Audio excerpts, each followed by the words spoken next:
Bismillah. Assalamualaikum warahmatullahi wabarakatuh. A'udzu billahi minasyaitonir rajim. Wala takfu ma laysa laka bihi ilm. Innas sam'a wal basara wal fuada kullu ulaika kana anhu mas'ula. Dan janganlah kamu mengikuti sesuatu yang tidak kamu ketahui, karena pendengaran, penglihatan dan hati nurani semua itu akan diminta pertanggungjawabannya. Ayat 36 dari surat Al-Isra ini menegaskan bahwa kalau mau melaksanakan suatu ibadah harus mengetahui ilmunya. Ilmu di sini adalah dalil. Ayat ini juga menegaskan kepada para pendakwa bahwa masalah perkara agama harus disampaikan dengan dalil. Jangan mengatakan sesuatu dalam perkara agama berdasarkan hawa nafsunya. Sebab kata Nabi Muhammad SAW, barang siapa berdusta atas namaku, maka dibangunkan baginya rumah di neraka jahanam. Hadis riwayat Tabrani. Berikut ini marilah kita simak faedah singkat bahwa perlunya ilmu dalam suatu ibadah yang diulas dengan bahasa yang sangat mudah dimengerti oleh Ustadz Dr. Dasman Yahya Ma'ali MA. Barakallahu fiikum. Kita para ustadz ini harus belajar terus. Iya, kalau di tahun-tahun 70-an tanpa dalil itu aman. Tapi kalau sekarang tak pakai dalil, tak aman lagi. Bahkan pakai dalil pun orang nanya lagi sahih atau tidak. Dan kita bilang sahih pun siapa yang mensahihkannya? Kalau sudah dibilang sahih, ada dalilnya, pemahamannya benar atau tidak. Dan ini benar. Inilah manhaj Ahlussunnah yang sebenarnya. Pertama ini kan dinisbatkan ke Allah, ke Rasulullah SAW. Ya mesti pastikanlah. Ini barang berharga nih. Pastikan bahwa dia benar atau tidak. Thabit. Kalau benar, pemahamannya benar atau tidak. Sebab tidak sedikit hadis karena dipahami keliru, akhirnya menjadi subuhat. Bukan menjadi sunnah, tapi menjadi bukan ikut hadis lagi, ikut hadas. Berapa banyak masalah gara salah paham memahami hadis, walaupun hadis sahih, akhirnya terjadi penyimpangan pemahaman. Allahumma musta'an. Nah oleh sebab itu, nah kenapa kita mengatakan harus berdalil? Ini perintah Allah SWT. Wala taqfu ma laysa laka bihi ilmun. Jangan kamu mengikuti sesuatu yang tidak ada ilmunya. Nah ilmu itu dalil tuh. Ada ibadah, mana dalilnya?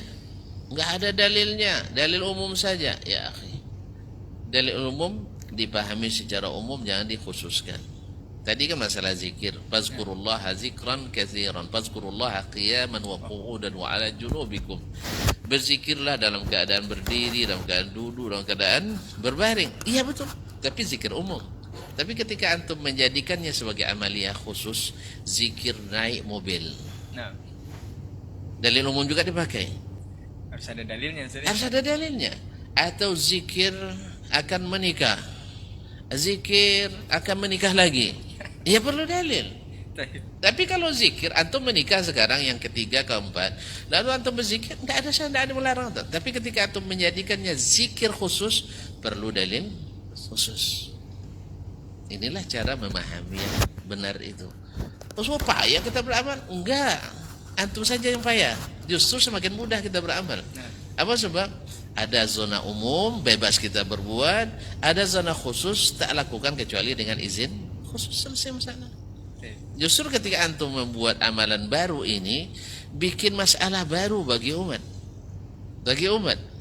Tidak, pasti akan memancing perselisihan. Setiap melakukan sesuatu yang tidak berdalil, selalu menimbulkan perselisihan. Habis itu yang dituduh macam bola umat siapa?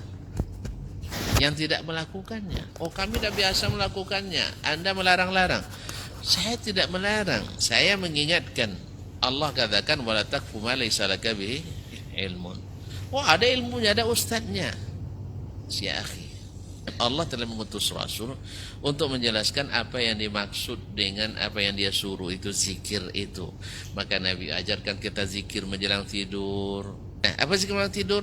Misalnya ayat kursi, dua ayat terakhir menjelang surah Al-Baqarah, kemudian qul huwallahu 3 kali, qul a'udzu birabbil falaq 3 kali, qul a'udzu birabbin nas 3 kali.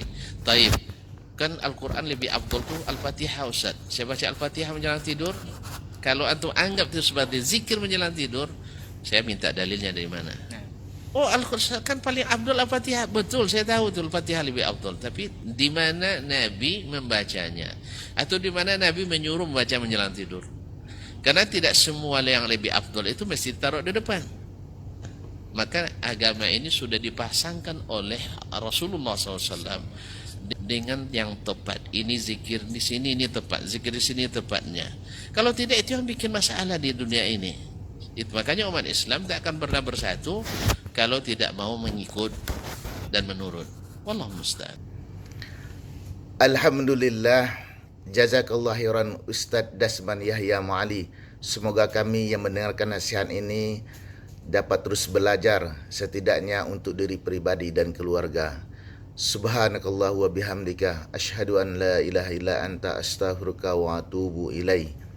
Maha suci Engkau ya Allah, dan segala pujian hanya untukmu. Tiada ilah yang berhak diibadahi dengan benar kecuali Engkau. Barakallahu fikum. Wassalamualaikum warahmatullahi wabarakatuh.